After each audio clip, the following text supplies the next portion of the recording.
What if I told you that the most dangerous person in any room isn't the one screaming for attention, but the quiet one in the corner who's been pushed too far? Stay with me, because what Carl Jung discovered about human psychology will completely change how you see empaths forever. Carl Jung said that every individual carries within them both light and shadow, and nowhere is this more evident than in the misunderstood empath. You see, people mistake empathy for weakness, but Jung's research revealed something far more complex and, frankly, terrifying. Here's what most people don't understand about empaths, and trust me, by the end of this, you'll never underestimate one again. According to Carl Jung, the human psyche operates on multiple levels. The persona, our public mask, often conceals our true nature. But what happens when someone with extraordinary emotional intelligence finally removes that mask? What Jung discovered about the shadow self will shock you. Empaths live in what Jung called the tension of opposites. They feel everything deeply, yet they've learned to contain that intensity. They see through deception, yet they choose to believe in people's potential for good.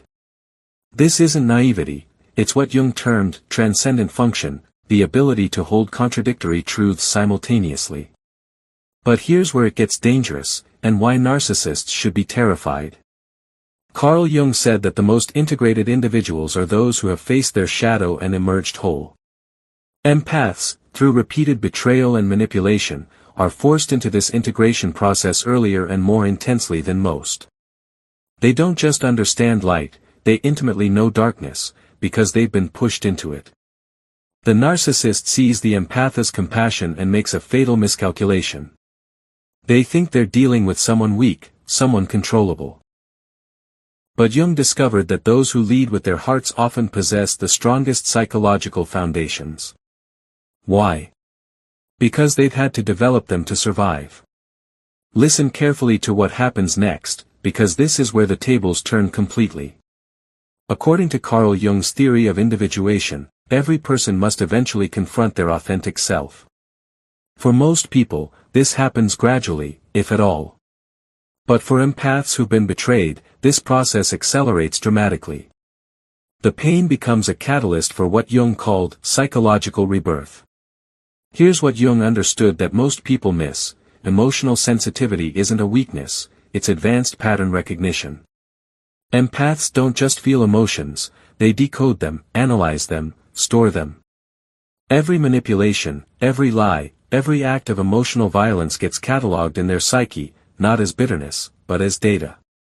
And when that data reaches a critical mass, that's when you witness something Jung called the emergence of the self, and it's absolutely unstoppable.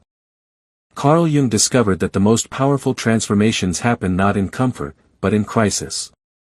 He called this enantiodromia, the tendency for things to turn into their opposite when pushed to extremes. The empath who has been patient becomes unmovable. The one who was giving becomes selective. The one who was forgiving becomes final. This isn't about becoming cold or cruel.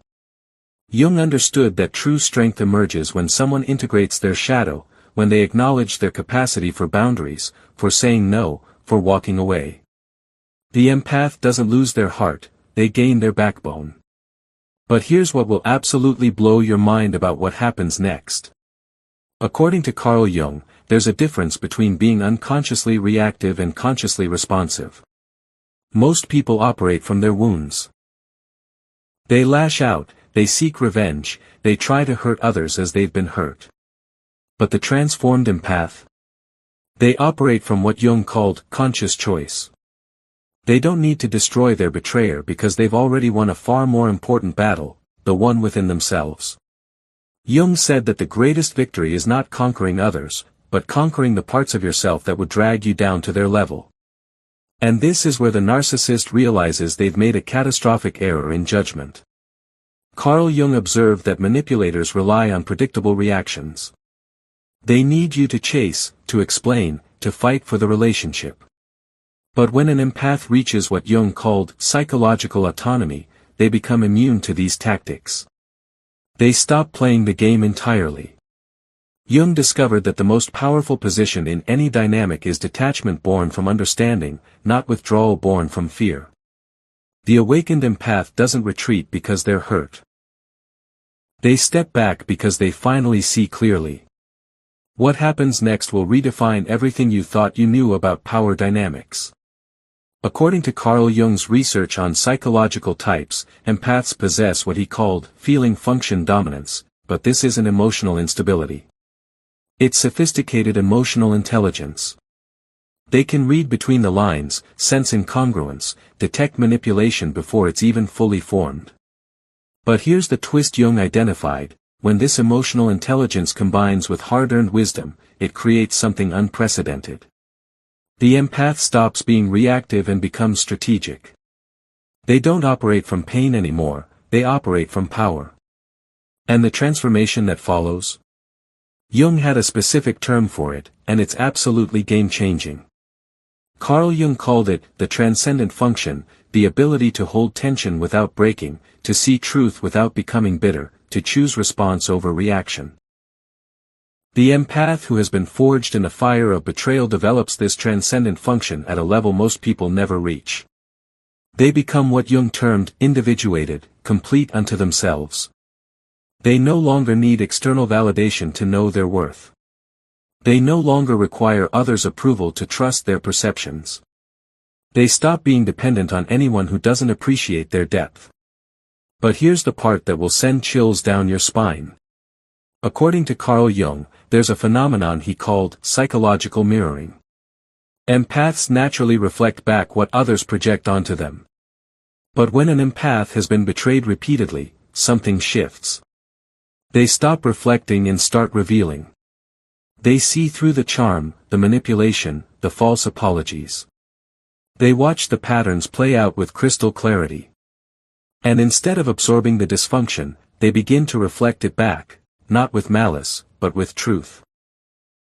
And truth, Jung discovered, is the most devastating weapon against deception. The next phase is what Jung called the return of the repressed, and it changes everything. Carl Jung understood that when someone suppresses their authentic power for too long, it eventually erupts, not in chaos, but in absolute clarity. The empath who has been accommodating, understanding, and patient suddenly becomes immovable. They don't argue anymore, they decide. They don't explain themselves, they simply act. They don't try to fix what's broken, they remove themselves from the equation entirely. This isn't cruelty. It's what Jung called individuation in action. And here's where the psychology gets absolutely fascinating. According to Carl Jung, the shadow contains not just our darkness, but our unlived potential. For empaths, this shadow often contains their capacity for boundaries, their ability to say no, their power to walk away. Betrayal forces them to integrate this shadow. To reclaim these parts of themselves they'd kept hidden. Jung discovered that this integration doesn't make someone less compassionate, it makes them more discerning. They don't stop caring, they start choosing more carefully where that care goes. They realize their empathy is sacred, not something to be given away carelessly. What emerges next is what Jung called the individuated self, and it's absolutely unstoppable. Carl Jung said that the most dangerous individuals are not those who act from unconscious wounds, but those who have transformed their wounds into wisdom. The awakened empath embodies this perfectly. They've been to the depths of human cruelty and emerged not broken, but refined. They understand manipulation because they've survived it. They recognize gaslighting because they've escaped it. They can spot emotional vampires because they've been drained by them. This isn't paranoia, it's what Jung called hard-earned discernment. And here's the moment when everything shifts permanently. According to Carl Jung's theory of psychological development, there comes a moment when an individual stops seeking external completion and becomes whole within themselves. For the betrayed empath, this moment is both liberation and revolution. They stop trying to convince others of their worth. They stop explaining their boundaries. They stop apologizing for their needs. They reach what Jung called psychological sovereignty, complete ownership of their emotional world. But the final transformation? This is what Jung called the return to the self, and it's absolutely magnificent.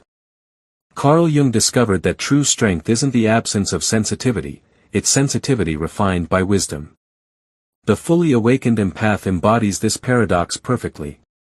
They feel deeply but love selectively. They understand completely but engage cautiously. They forgive fully but forget never.